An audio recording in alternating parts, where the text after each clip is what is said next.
Hola, ¿qué tal? ¿Cómo le va? Le saludamos agradeciéndole que nos siga como cada lunes en este espacio, la Agenda del Emprendedor de Astele.tv. Le saluda Raúl Fraga. Y Yasmín Lujano. Estamos dándole la bienvenida a su programa, la Agenda del Emprendedor. Donde el día de hoy, ni más ni menos, vamos a abordar uno de los temas más críticos de la agenda de conflictos del país y que lamentablemente muy pocas ocasiones se atiende. Hoy estamos realmente muy agradecidos con dos expertos que nos visitan y que compartirán con usted cuáles son los ángulos de atención especial que genera un fenómeno que está cada vez con mayor presencia en los medios de comunicación, el abandono de viviendas y como fuente generadora de graves conflictos en los escenarios delictivos del país. Le va a parecer sumamente interesante. De entrada agradecemos la presencia del especialista Arturo Arango Durán. Él es consultor independiente y colaborador de Log Data Lab en materia de seguridad pública. En Guatemala participó dentro de un importante proyecto que permitió el fortalecimiento de las capacidades institucionales para garantizar la seguridad y promover la cultura de paz del observatorio implementado por el Programa de las Naciones Unidas para el Desarrollo, donde desarrolló la consultoría para la implementación del sistema de información y conflictividad social con tableros de control. Arturo Arango es profesor en diversos diplomados y maestrías, brinda capacitación especializada a diversas instituciones policiales y asesoría para el establecimiento de la policía de proximidad. Ha coordinado la realización de mapas de riesgo, marchas exploratorias y encuestas de victimización. Es socio fundador de la Sociedad Iberoamericana de Análisis del Delito y la Seguridad, Asociación Civil, en la que participan académicos prestigiados de España, Estados Unidos, México y Argentina. Tiene varios libros, es autor de manuales y diversos artículos publicados sobre el tema de la seguridad pública, así como sistemas de software relacionados con las matemáticas y la estadística. Arturo Arango ha ocupado diversas posiciones directivas relacionadas con la seguridad pública en la Secretaría de Gobernación, en los gobiernos estatales de Morelos, Chiapas y el Distrito Federal, así como también en la Procuraduría General de la República, concretamente en el Centro de Planeación para el Control de Drogas. Mantiene la página www.seguridadpublicaenmexico.org.mx con información estadística y la realización de estudios diversos sobre la inseguridad pública en México, así como en cuestiones de capacitación sobre el tema. Arturo, muchas gracias por estar con nosotros. No, gracias a ustedes por invitarnos. Y pues bueno, vamos a presentar a nuestro segundo invitado de hoy, que es Alejandro Argumedo. Él es arquitecto, socio fundador de Log Data Lab, es responsable del área de investigación e innovación en visualización de datos, así como el de desarrollo de proyectos especiales. Se graduó en la Universidad Autónoma Metropolitana, realizó estudios de posgrado en visualización de la información en la Universidad de Pompeu Fabra en Barcelona, España. Desde 2004 se ha desarrollado como arquitecto independiente bajo el tema Ciudad e Información, a partir del cual ha desarrollado sistemas interactivos de visualización de datos, como es el caso de Black Box Visual Analytics Lab, proyecto desarrollado desde el concepto inicial hasta la ejecución de visualización de datos contenidas en un espacio inmersivo. Muchas gracias, Alejandro, también por estar con nosotros. Muchas gracias a ustedes. Es un gusto. Gracias, es un gusto tener un privilegio a dos expertos que han recorrido los puntos más conflictivos, los puntos rojos, candentes de la cartografía delictiva del país y que traen una propuesta sumamente importante, sustentada con rigor metodológico. De entrada, es importante, Arturo Arango, que nos digas por qué es un asunto de atención especial este fenómeno que afecta a miles, a millones de personas del abandono de viviendas en diversas entidades del país y su impacto en los escenarios delictivos. Mira, nosotros básicamente sentimos que hay causas y efectos, ¿no? Sin duda. Entonces aquí a veces el abandono es causa y a veces el abandono es efecto. Importante.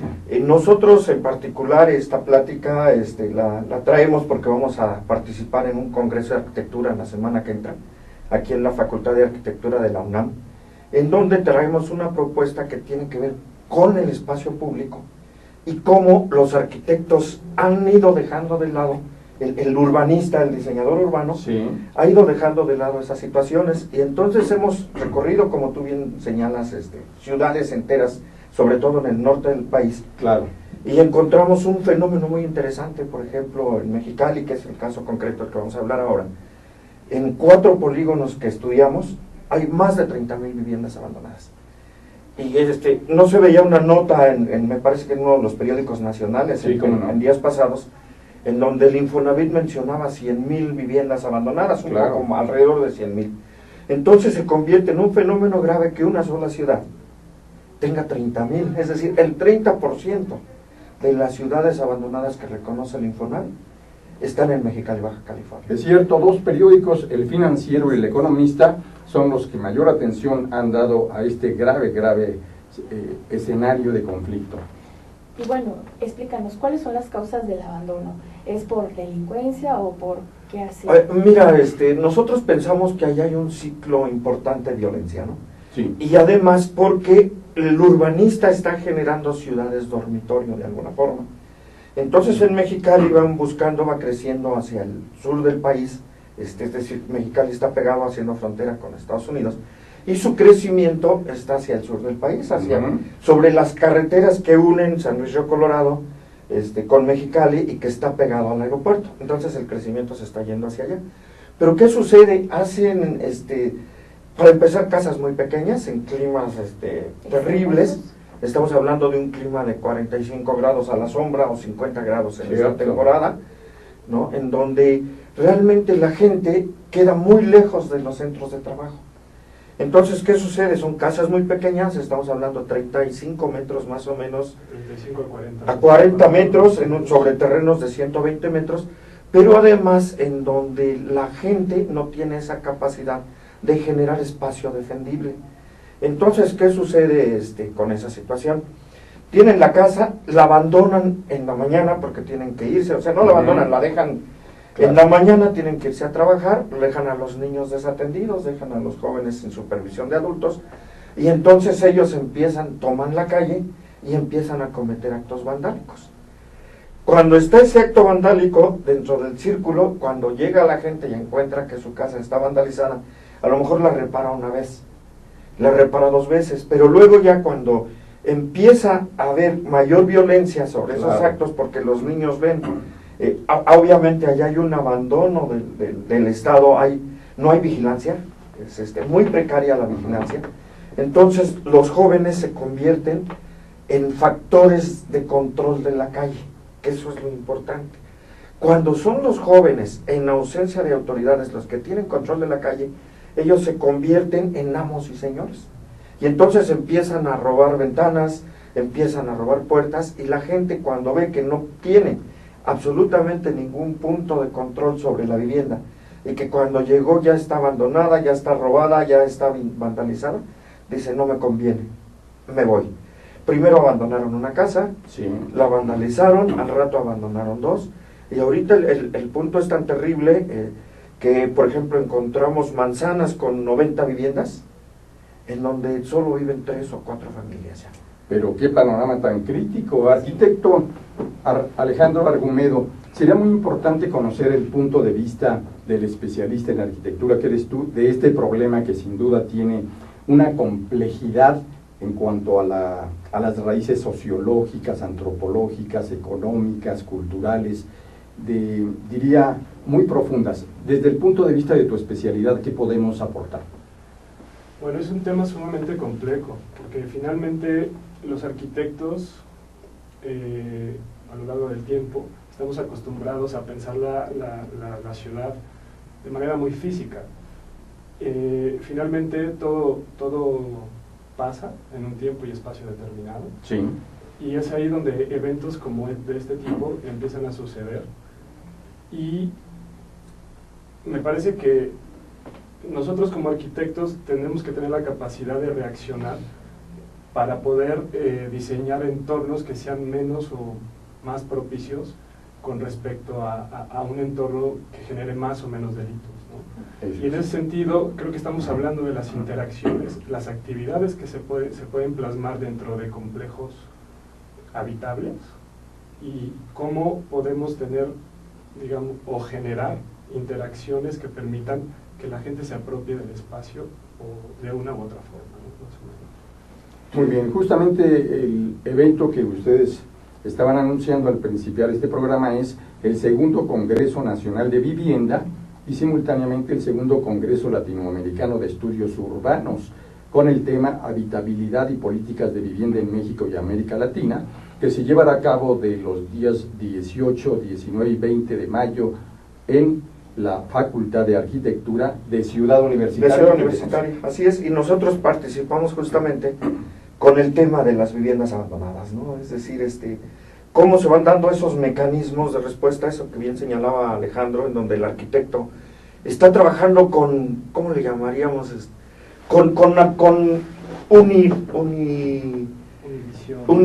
una visión muy simple, ¿no? Entonces dicen, a ver, vamos a hacer fraccionamientos de casas habitación. Claro. Sí. ¿Y qué es lo que sucede? Fíjate que es muy curioso, nosotros tuvimos oportunidad de trabajar en Mexicali en 2 momentos, entonces vimos 2009 y hicimos un estudio en donde en 2009 en determinadas zonas, eran, por así decirlo, zonas de siembra, ponen las viviendas y en 2 años esas viviendas, el 90% de las viviendas está abandonada.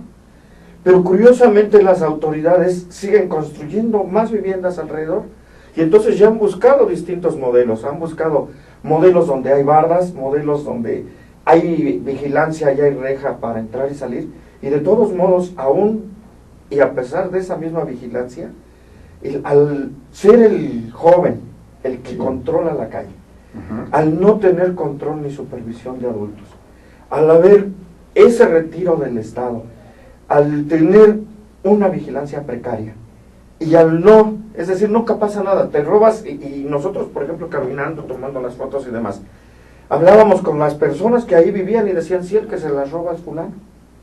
Y el hijo de sultano es el que roba, y el otro es el que hace las cosas, ¿no? Y entonces nosotros decíamos, bueno, ¿por qué si saben ustedes? ¿Por qué no se organizan? Dice, porque no ha pasado nada.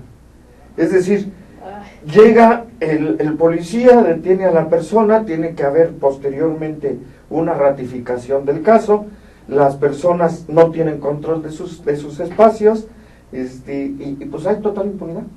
Claro. Total impunidad, entonces el retiro del Estado hace que esa impunidad vaya motivando más cosas. Y lo que es más curioso, por ejemplo, ahí que a nosotros nos brincaba, por ejemplo, entre las 10 de la mañana y las 10 de la noche no pasa nada. Pero la vida empieza justamente a las 6, 7 de la tarde, cuando el sol se va. Y entonces tú encuentras cosas muy curiosas. Nosotros comentábamos con algunos policías, oye, ¿por qué no vigilan en la noche? Es que no tiene sentido que vigilemos en la noche. Entonces le digo, ¿por qué no caminamos? Salimos a caminar con ellos en la noche y encontramos una vida completamente, digo, es curioso, pero encontrabas grupos de bicicleteros, jóvenes drogándose. Yo me bajaba muchas veces a platicar con ellos y les preguntábamos, oye, ¿estás tomando? No, estaban con crack, con las pipas, con el aluminio, con los focos, y nosotros lo que hacíamos era, oye, pues vete a tu casa, tienes 12 años, tienes 13 años, ¿no? ¿Y tus papás?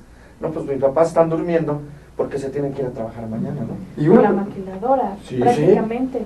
Entonces, ¿cuál es la propuesta ante estos jóvenes solos, huérfanos? Bueno, es un tema bastante complejo, si me permite complementar lo que dice Arturo.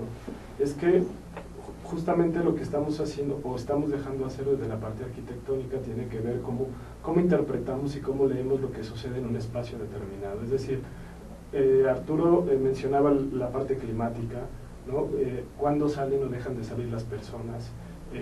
Por ejemplo, esta condición de que las personas se apropien del espacio cuando cae el sol, ¿no? Sí. Y a partir de ello, cómo nosotros podemos interpretar esos datos que se generan cuando visitas, cuando estás ahí, cuando analizas el sitio, y cómo como arquitectos hacemos estrategias programáticas que respondan a esas actividades. Normalmente son temas que no los tomamos en cuenta, es decir, nosotros calculamos un diseño a nivel espacial que tiene que ver con una hora estándar, digamos, ¿no? Y muchas veces son propuestas que se repiten en diferentes propuestas estandarizadas que se repiten en diferentes situaciones geográficas, ¿no? Claro. Por ejemplo, este modelo de la densificación de viviendas de interés social que se repiten una y otra vez, es un modelo que se está repitiendo a lo largo y ancho del país sin tener en cuenta su contexto. Y creo que eso es un tema crucial como arquitectos, ¿no? Identificar, leer el contexto donde se está insertando una nueva propuesta arquitectónica, pero que responda a las necesidades específicas de ese contexto donde se está planteando, ¿no? O sea, el reto es hacerlo sustentable. Efectivamente. Bien. Hacerlo sustentable. Entonces, cuando tú tienes unimodales, tienes zonas unimodales, en donde solo viven personas, no hay negocios, el negocio te queda lejos, no hay transporte. El transporte entra los primeros días y cuando se sienten victimizados por los que realmente tienen control de la calle, ya no entran. Entonces, se viene siendo ese círculo virtuoso inicial en donde tú le quieres dar una mejor vida a esa sociedad de bajos recursos, de bajo ingreso, entonces resulta que le complicaste la vida. Claro, porque al final, imagínate que les das a unas personas una vivienda que les cuesta 5,000 pesos de enganche. Las personas tienen que pagar alrededor de 2,500 pesos de mensualidad. Y los avientas a la periferia de la ciudad, donde el transporte es extremadamente, bueno, vamos, Es caro, sí, claro. caro, no sé si Cuando hay. caro. Cuando hay. Efectivamente, cuando hay. Claro. Y son conjuntos que no cuentan, digamos, con usos mixtos que permitan generar una dinámica positiva en un entorno, digamos, estable. Y que no solamente se atiende el asunto de que la construcción de vivienda y hasta ahí, sino que se tenga la capacidad de la planeación integral de los servicios y necesidades. Efectivamente. Que, vale decirlo, en 1979 se llevó a cabo en la Ciudad de México ni más ni menos el 10º Congreso Mundial de Sociología Urbana y Disciplinas Afines, y ahí se hicieron planteamientos muy críticos sobre lo que ya entonces sucedía.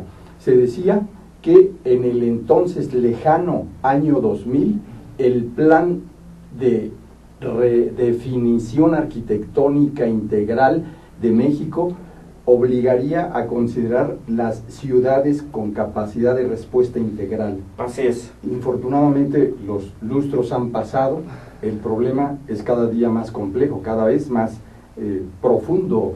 Efectivamente, mira, por eso aquí la cuestión es ¿cómo hacer sustentable esa situación? Esa es la gran ¿Bajo pregunta. qué mecanismos? Sin Creo que duda. tú tenías la palabra adecuada, usos mixtos.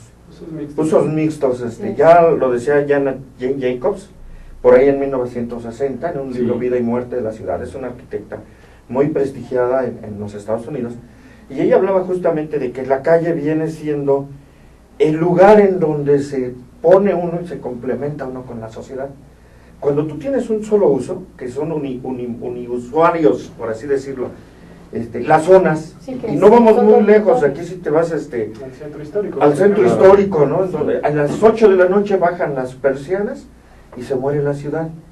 Allí realmente tú entras y quieres meterte y vas a sentir esa vibra de que Sí, dices, en sí. esta calle no me meto. ¿Por qué? Porque no hay nadie, no hay autos, no hay estacionamientos, Se siente la vibra muy y las cargada. calles están abandonadas. Entonces es cómo hacer para que realmente la gente quede amarrada al entorno social. Ujú. Que ese es un problema. Entre algunas de las soluciones que nosotros proponíamos en este estudio y que vamos a exponer ahora en el Congreso de Arquitectura, es justamente, era una muy revolucionaria la propuesta, ¿no? Decíamos, bueno, ¿qué tenemos que hacer? Primero, el municipio tiene que sacar por edicto que los propietarios se presenten. Como le deben al municipio impuestos y demás, ellos pueden expropiar por causa de utilidad pública. Claro. Así es. Agarrar y juntar a los grupos de personas que todavía viven y ponerlos en las manzanas más accesibles, por así decirlo, ¿no? Ujú. Las que tienen, están cerca del transporte y demás. Y a partir de ahí hacer empresas sociales. Es decir, el municipio los empodere.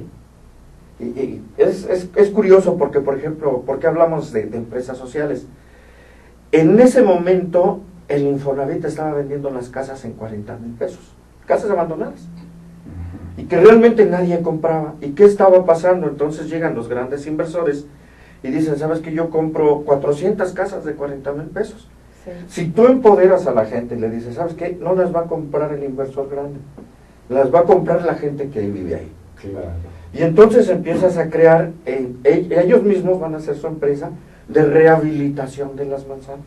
Muy importante, sobre todo porque Sí. se empieza a generar un sentido de pertenencia y de identidad Sí. con el espacio. Exactamente, pero ahí no paraba la propuesta, era de decir, ¿sabes qué? Ok, necesitamos plomeros, pintores, carpinteros Sí. y demás. Ellos mismos son. Ellos mismos.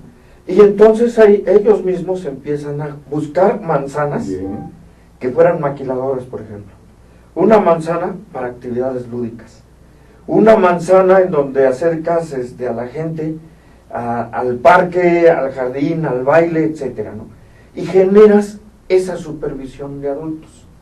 Y posteriormente lo que había que hacer era que las personas, o sea, ellos ya cuando tienen sus casas reparadas, reacondicionadas, ellos mismos las venden, pero generan esos mecanismos de sustentabilidad, porque a la persona que la compras inmediatamente pasa a formar parte de esa sociedad.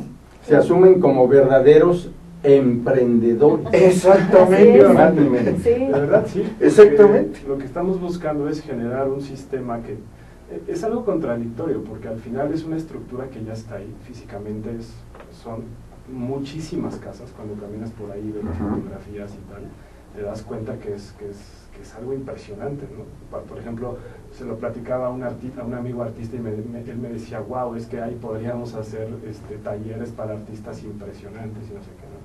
Pero ya en una propuesta mucho más aterrizada, lo que sí que pretendemos hacer es,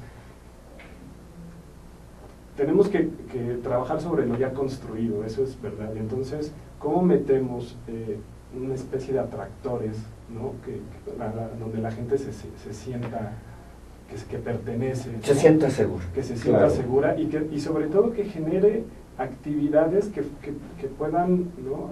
Generar un pequeño sistema, un microsistema para revertir ese proceso, ¿no? de inseguridad, Así porque es. al final Reinventar el entorno. Reinventar el entorno, amarrar a la gente a su propio entorno, pero bajo un mecanismo completamente diferente, ¿no? Obviamente esto es de decir, ¿sabes qué? Yo soy el dueño de mi propio destino, y la verdad es que ya puedo tener mi maquiladora, puedo tener maquilar, por ejemplo, motores, tú puedes tener un taller mecánico en la casa tranquilamente, y maquilar ahí, ¿no? Sí. Puedes tener costura, talleres de costura, Así es, de muebles. maquilar ahí, puedes tener la escuela ahí mismo, es decir, porque la verdad es que son tantas y tantas y tantas las casas abandonadas, que bueno, nosotros por ejemplo caminábamos y veíamos que la utilizaban los migrantes. Sí. Entonces ellos llegan, barren, arreglan su entorno, no les alcanzan para pintar, pero tienen más o menos limpio, y entonces ya la gente como que los reconoce como que son parte también de esa comunidad, ¿no? Entonces ellos llegan, se van a buscar su trabajo, en la noche el clima les permite estar sin puertas, sin ventanas y sin nada, y acostumbrarse a vivir entre narcos, entre drogadictos, porque pues vean las fotos, ¿no? Vaya panorama. Como usted se está dando cuenta, tenemos por fortuna una visión de dos grandes expertos, estudiosos a fondo de este fenómeno que impacta buena parte del territorio mexicano. Vamos a invitarle a que después de la pausa continúe en esta agenda del emprendedor. Regresamos, no se vaya.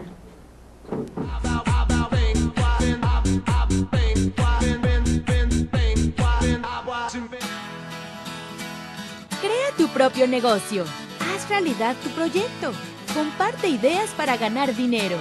Impulsa y entrena tu talento. Procura emprendimientos rentables y con futuro. Empieza hoy. Dayman, la receta del éxito. Dayman, por más de 7 décadas y con presencia en más de 9 países, se ha consolidado exitosamente como una empresa que desarrolla, fabrica y distribuye colorantes, saborizantes y productos alimenticios por excelencia. Nuestros productos abastecen a una amplia industria dedicada al manejo de alimentos micro, pequeña y de media a grande escala. ya que estos cumplen con altos estándares de calidad a nivel nacional e internacional y están elaborados para satisfacer las necesidades del mercado y gustos de nuestros consumidores.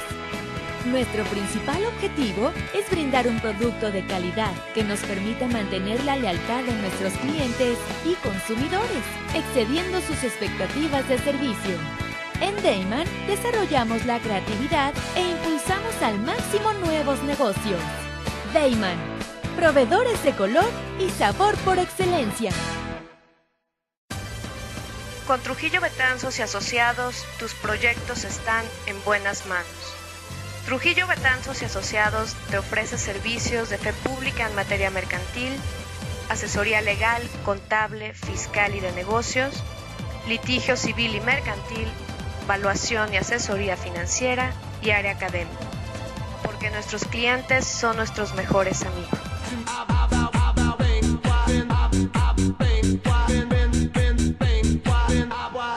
Adelante. Bienvenidos a este su programa, La Agenda del Emprendedor, y seguimos con nuestros dos expertos que tenemos aquí. Y pues, Arturo, platícanos, ¿cómo tú viste el ambiente que se vivía, por ejemplo, en Mexicali? El ambiente de migrante, de las bandas. ¿Qué era lo que estaba ocurriendo? ¿O qué es lo que está ocurriendo? ¿Qué es lo que está ocurriendo? Mira, Mexicali tiene así como que tres mundos. El mundo que está pegado a la frontera, en donde encuentras todas las personas queriendo pasar, es la Mexicali antigua, por así decirlo, ¿no? Junto a Caléxico. Junto a Caléxico, una de las ciudades, digo, California es una de las ciudades más ricas del mundo, ¿no? Sí, Digo, claro. como estado creo que es de los más ricos del mundo. Cierto. Entonces ahí encuentras a muchísima gente intentando entrar. ¿Y qué sucede? Llega un momento en que la casa del migrante ya no da para más. Y entonces las personas llevan a los niños, etcétera, y entonces ellos mismos se van yendo hacia esas casas abandonadas. Entonces también podría ser una especie de salida, ¿no? Es decir, el problema lo tienes. El migrante llega a la frontera traído por el espejismo americano, bien, malo, regular, ahí lo tienes. Entonces lo puedes tener en la calle haciendo del baño, defecando, y comiendo y haciendo el amor o emborrachándose, lo que quieras, porque así lo hacen. Así lo hacen en la calle, en Mexicali, ¿no? O bien puedes ir incluso ocupando esos espacios y diciéndole, oye, si tengo el problema de gentes viviendo en situación de calle, pues ¿qué te cuesta ponernos en esos lugares, no? Esa es una de las cuestiones. Dos, el problema en las drogas. Muy fuerte. El problema en las drogas es muy fuerte. Nosotros caminábamos en la noche y la verdad es que encuentras a jovencitos. Yo con todos los jóvenes que me encontré, casi me bajaba del vehículo a platicar con ellos, intentando percibir rastros de alcohol, porque yo pensaba, ingenuo, ¿no? Que ibas a encontrar rastros de alcohol, y no encontrabas rastros de alcohol, encontrabas rastros de crack. Encontrabas incluso, encontramos a personas, consumiendo crack en ese momento, ¿no? Con las pipas, encontrábamos las pipas todavía calientitas, ahumaditas, y la verdad es que sí es un conflicto muy grave. En la noche, por ejemplo, encontrábamos a mujeres sentadas en afuera de sus casas, completamente solas, pero se acercaban grupos de jovencitos en bicicleta y intercambiaban algunas cosas. Nunca pudimos darnos cuenta exactamente qué era lo que intercambiaban. Y se iban, pero nosotros seguimos a unos jovencitos por las calles, ¿no? Y entonces llegaban, tocaban puertas, entregaban también algo y regresaban a donde estaba esa persona vendiendo. Algo vendía, ¿no? O sea, que no me atrevo a decirlo, pero el consumo de droga entre los jóvenes en esas ciudades, nos pudimos percatar de que era muy, muy importante. Sin duda un verdadero santuario de la narcodependencia. Y agradecemos mucho las llamadas y los saludos que están generándose por este programa. Por lo pronto, gracias a Gerardo R. Salgador, que le manda saludos a los expositores, especialmente a Arturo Arango. Muchas gracias, Gerardo. Y también agradecemos mucho a Lisbeth Muñoz, maestra de la Facultad de Derecho de la UNAM, quien dice este es un programa con un tema altamente interesante. Y de igual manera agradecemos a nuestro colega periodista José Luis Camacho Acevedo, que nos dice este tipo de temas se deben tocar con más frecuencia, así que reconoce la importancia de este espacio. Gracias a todos ustedes. Un tema que también sin duda tiene mucho que ver en esto es la postura y la acción que asumen los gobiernos estatales, en este caso el gobierno de Baja California y el gobierno municipal. ¿Qué eco han encontrado en ellos? Mira, a partir de este estudio, encontramos, ellos utilizaron ese estudio para pedir recursos adicionales y darle en el contexto federal también la importancia darle un cambio de imagen a la ciudad, ¿no? Bien. Darle un cambio de imagen. Entonces se ha estado trabajando, hasta donde yo tengo entendido, ya con la parte que está pegada a la frontera con Calexico, la entrada de porque realmente yo lo comentaba incluso con algún mando policial en algún momento, yo siendo americano, sí, me paro a la frontera con Mexicali y la verdad es que veo el cambio cultural es tan grave que yo veo y me regreso.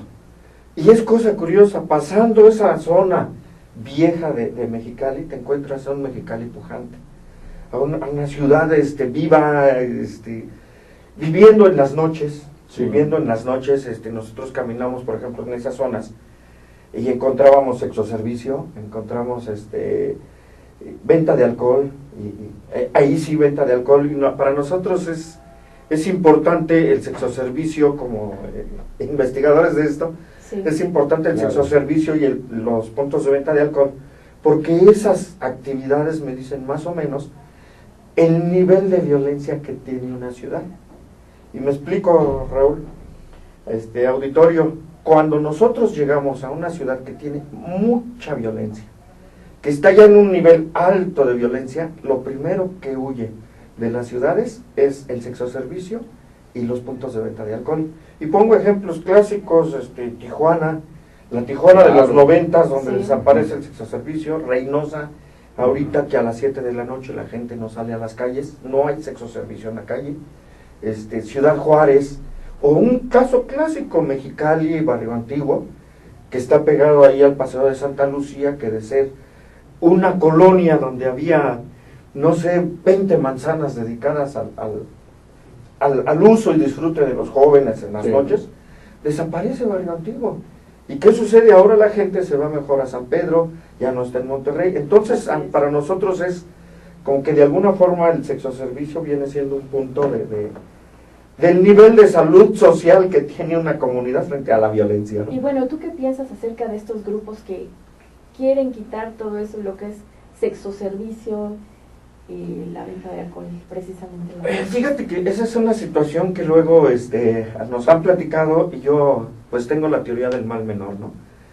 ¿Cuál es el mal menor? Y pongo un ejemplo de contraste. Por ejemplo, aquí en México las autoridades de repente dijeron, ¿sabes qué? No más franeleros. Fuera franeleros, son un mal social. Los meto a la cárcel, los pongo en arresto administrativo 36 horas. ¿Y qué te sucede de inmediato? Se eleva el robo de vehículo. Sí.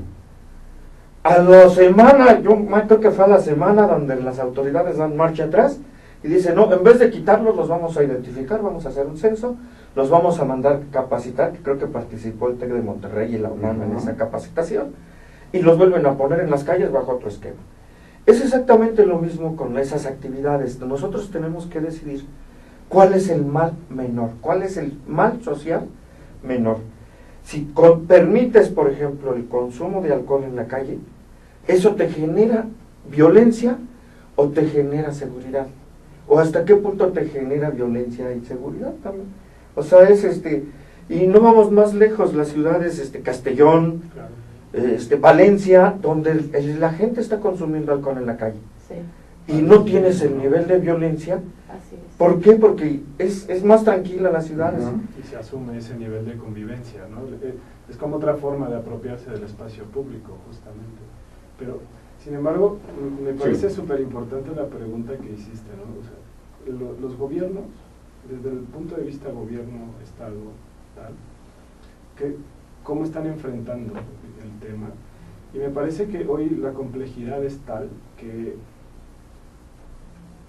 se necesita de trabajos colectivos, de trabajos multidisciplinarios, de muchos expertos, de muchas mentes que puedan, que estén involucradas y que estén preocupadas en desmembrar, digamos, la complejidad que representa cada uno de estos estas zonas, de estos territorios, y poder establecer estrategias integrales de sexenio que se apeguen al Plan Nacional de Desarrollo y que respondan a las necesidades, y hacer una lista de programas donde se involucre tanto economía, salud, entretenimiento, ¿no? O sea, la complejidad hoy es eso, y la información nos permite hoy, justo, que es un poco lo que hacemos en LOG, tratar de separar todos estos temas que cuando los empalmas como capas de información, digamos, como capas de cebolla, exacto, los vas separando, los ves desde un punto de vista global, pero al mismo tiempo puedes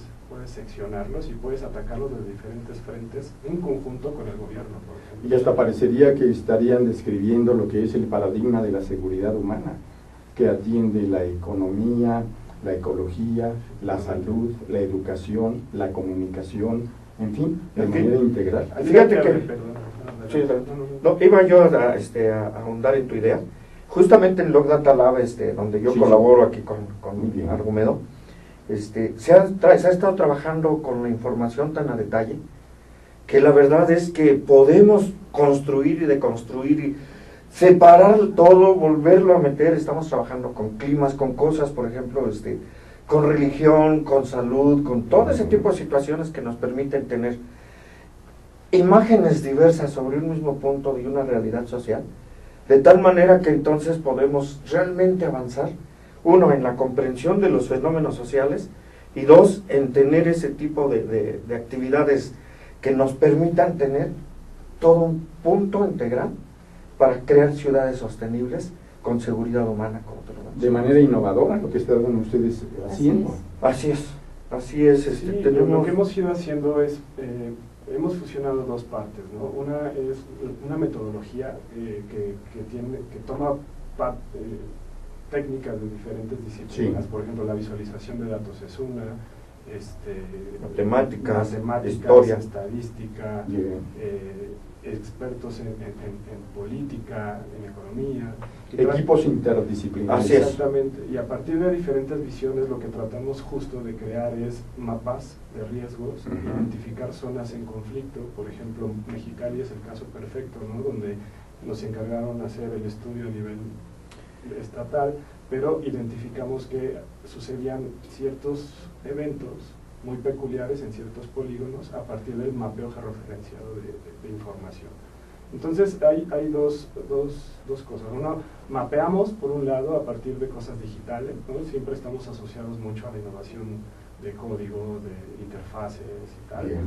Y por otro lado vamos al sitio, como lo ha narrado hasta ahora Arturo, de comprobar esa información que estamos mapeando de manera digital, irla a comprobar al sitio, ver si lo que estamos mapeando es realidad o no, y poder complementar en ida y vuelta los sistemas de información que estamos construyendo dentro de Log Data Lab.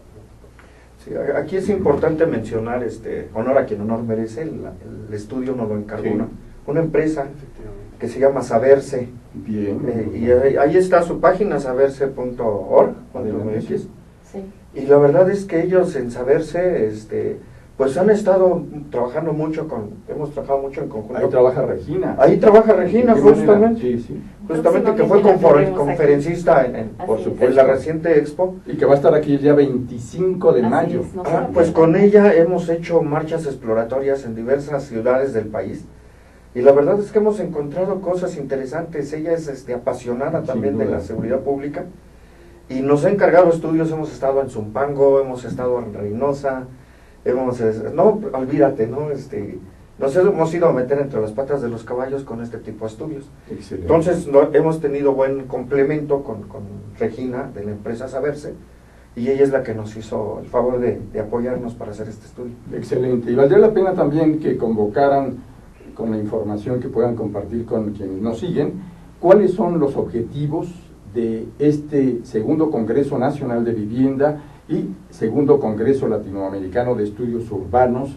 Cómo se puede entrar, si es necesario una inscripción previa, si hay pago o si es entrada libre. Es necesario un registro previo, está en las páginas del Congreso, lo pueden buscar en internet, la página del Congreso Nacional de Vivienda Y ahí está el registro y vamos a estar entre el 18 al 20 de mayo.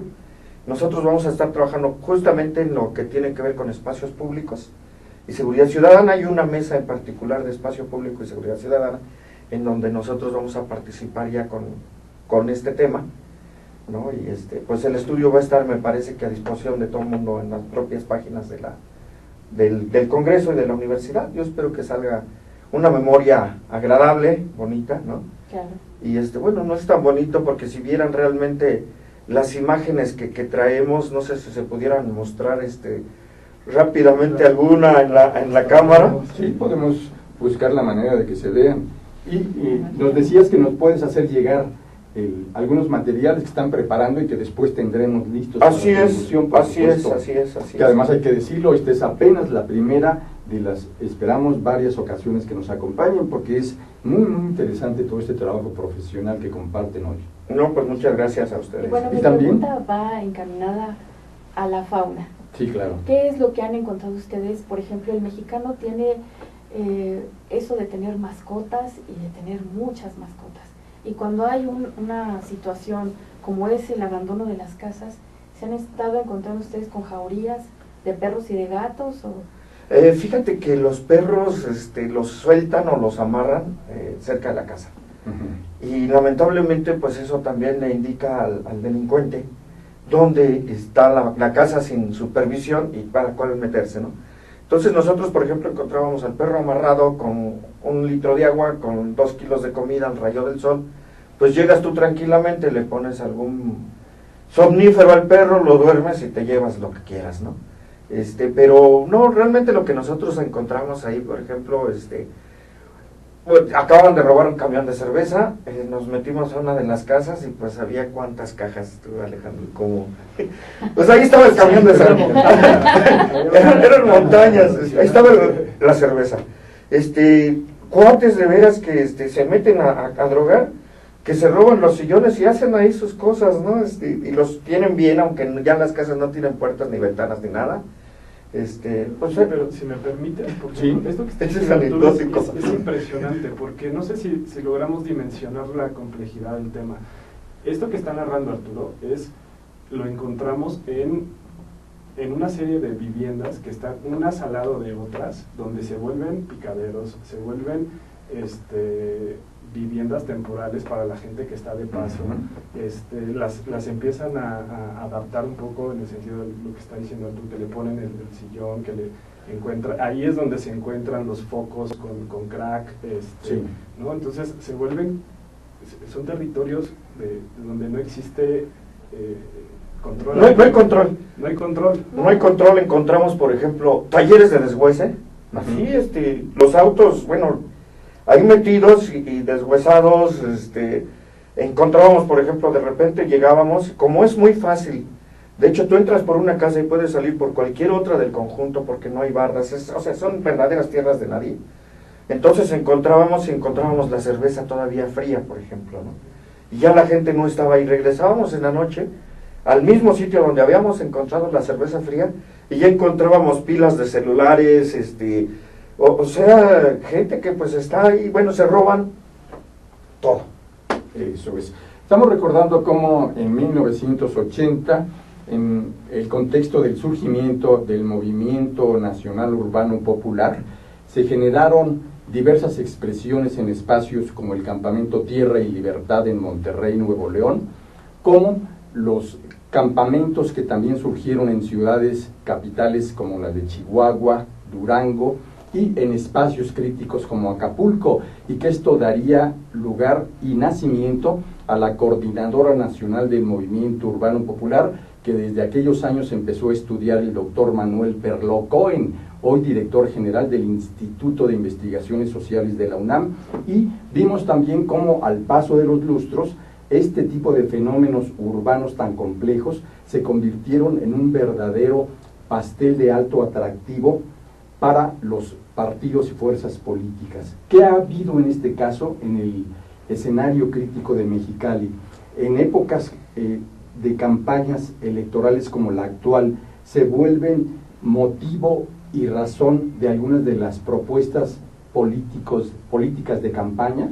Mira, en este momento sería aventurado decirlo, ¿no? Porque no hemos regresado nosotros a Mexicali, pero deberían estar trabajando fuertemente sobre eso, ¿no? Debería ser un foco de atención. Debería ser un foco de atención permanente. Un foco de atención importante. Comentábamos que casi el 30% de las viviendas abandonadas están en esos 4 polígonos. Y ojo, no estudiamos todo Mexicali. Eso es. Solo nos dedicamos a 4 polígonos. Y en 4 polígonos encontramos 30,000 casas abandonadas. Y no solo encontramos 30,000 casas abandonadas, sino que además siguen construyendo bajo las mismas condiciones y mecanismos, pegadito a donde tú tienes la casa abandonada. Y digo, pueden ustedes buscar ahorita venta de casas en internet en Mexicali, y van a ver las fotografías de las casas que venden, y oye, te la doy con 200,000 pesos, pero te la vendo ya reparada, ¿no? Pero ¿quién quiere vivir en esas condiciones?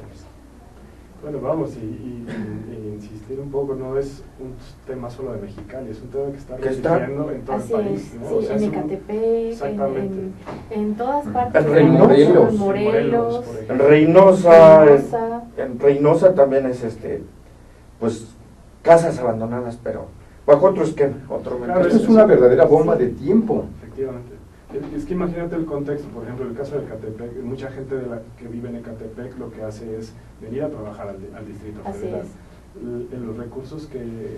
Zumpango, no, están... Tecámac. El tiempo que tardan en venir al DF, Son esto de 2 a genera 3 horas. flujos, ¿no? de movilidad muy importantes. Está la ciudad a punto de colapsar alrededor de la densidad poblacional que se mueve a diario, y no sé lo que estamos haciendo a nivel de planeación urbana, porque finalmente son modelos que se están repitiendo en el número de veces y que de alguna forma se cree que son mucho más baratos, ¿no? Porque se calculan a partir de lo que puede pagar la gente, pero finalmente creo que son modelos que salen más caros de lo que se piensa a nivel de repercusión, y no solo en del términos tejido económicos, social, exacto, a nivel de repercusión del tejido social, a nivel de la calidad de vida que se les está ofreciendo a las personas en unos espacios mínimos, ¿no? Reducidos, súper reducidos,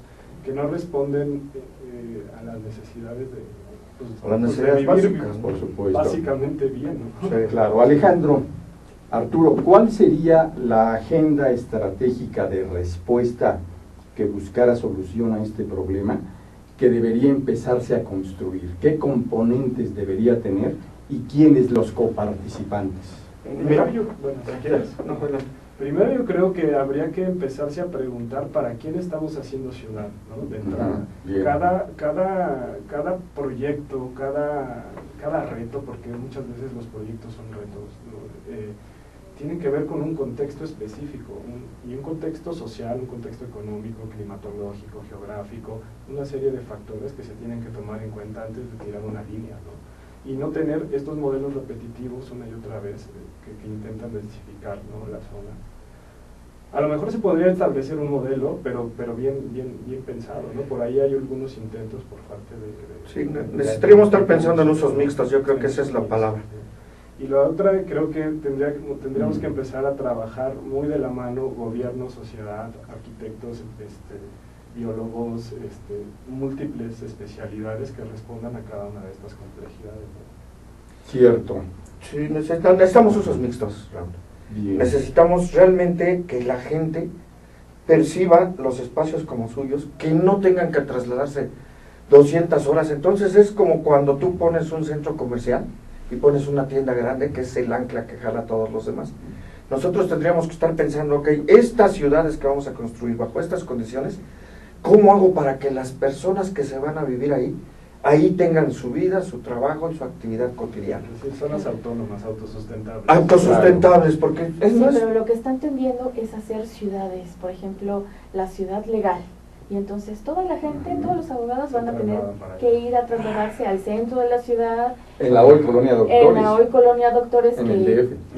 Entonces, eso es lo que todavía se está haciendo. Entonces, eso no entienden las autoridades, que eso no se debe No, hacer. tiene que ser de usos múltiples, ¿no? Entonces debes tener comercio, debes tener industria, debes tener actividades lúdicas, y de tal manera que la vida se pueda desarrollar con armonía en esa ciudad que estás construyendo. ¿Y ya hay un caso ejemplar, modelo a seguir, o todavía estamos en la utopía para construir? Mira, el Banco Mundial ha hecho algunos esfuerzos. Hay un libro muy interesante del Banco Mundial que se llama Volver al Centro. Bien. Y justamente ha estado trabajando en Chile. Hay un ejemplo en Estados Unidos también en donde se dieron cuenta de que realmente el que tenga un solo uso, una ciudad, hace ciudades, no sé si has estado tú en... Ay, Jesús de Veracruz, ¿cómo se llama este pueblo? En Ohio, o en alguna ciudad así, del centro de los Estados Unidos. Claro, por supuesto. Las ciudades no hay nadie Sí. los domingos. No hay nadie. Tú caminas en la ciudad y dices, no puede ser, y vienes a nuestra Ciudad de México y toda la gente se concentra en el centro, ¿no? Así es. Entonces es un poco esa centralidad a partir de dónde, de qué industria, de qué comercio, de qué actividad lúdica, haces que la gente tenga esa armonía sin necesidad de moverse más de 10 o 20 minutos de su casa, ¿no? De hecho, hay muchas teorías que hablan al respecto, ¿no? De cómo generar, Richard Rogers también tiene un libro que habla de cómo determinar radios donde puedas hacer tus actividades a pie, que puedas recorrer alrededor de 10, 15 kilómetros en bicicleta, y a partir de distancias recorribles en 30 minutos pudieras plantear, digamos, usos mixtos y espacios públicos que puedan articular diferentes actividades dentro de contenedores. Sí, claro, y también estamos recordando, por ejemplo, a Claude Bataillon, este investigador sociólogo francés que sobre el tema ha trabajado desde hace varias décadas, lo mismo que el español Manuel Castells, que ha hecho lo propio, y también, por supuesto, sociólogos y equipos interdisciplinarios mexicanos que ya sobre el tema están seguramente aportando. Así es, seguramente. Muy bien, la última pregunta que le haríamos, ¿qué tiene que ver el que hayan escogido ustedes Mexicali? Si recordamos que Baja California fue la primera entidad, el primer estado de la República que perdió la gubernatura del PRI en 1989, cuando el PAN llevó como candidato a Ernesto Rufo Appel. ¿Es mera coincidencia? Es mera coincidencia. Ahí la verdad es que nos contrató, te digo, esta Regina con su grupo, y nos dijo, bueno, pues ustedes hacen esto, sí, con gusto vayan, y lo hicimos, ¿no? Forma parte de nuestras actividades cotidianas dentro de nuestro servicio de consultoría, ¿no? Muy bien, ¿algo que quieran agregar? No, que los esperamos en el Congreso. Sí, que nos esperamos en el Congreso y justo cerrar, es justo un foro para debatir acerca de estos temas, ¿no? Sí. Y donde se podrán exponer temáticas diversas y muchos puntos de vista, y a lo mejor puntos de vista que se contrapongan a los nuestros. ¿Dónde nuestros televidentes podrían bajar su información o qué páginas de internet, dónde los pueden contactar? Nos pueden hallar en Log Data Lab. www.logdatalab.mx, y en Facebook, bueno, ahí están todas las ligas a las redes sociales. Muy bien. Y en la parte estadística, pues pueden buscar mi página, la de Seguridad Pública en México. Así la buscan, normalmente estamos en las primeras posiciones en el Google. No pagamos un centavo. Pero aportas mucho, claro, aportan sí. mucho. Seguridad Pública en México nos buscan, a Arturo Arango, Alex Argumedo, nos pueden hallar también así en las redes sociales. En las redes sociales. Ahí están ya Excelente. nuestros cibernautas, ni más ni menos que buscándolos. Gracias. Pues queremos agradecer mucho al arquitecto Alejandro Argumedo que estuvieran con nosotros, y por supuesto también a Arturo Arango, este especialista que dice que no quiere que le llamen doctor, pero es todo un experto. Muchas gracias por la presencia de ustedes en nuestro programa. No, gracias a ustedes, y querido auditorio, gracias, nos aguantaron una hora.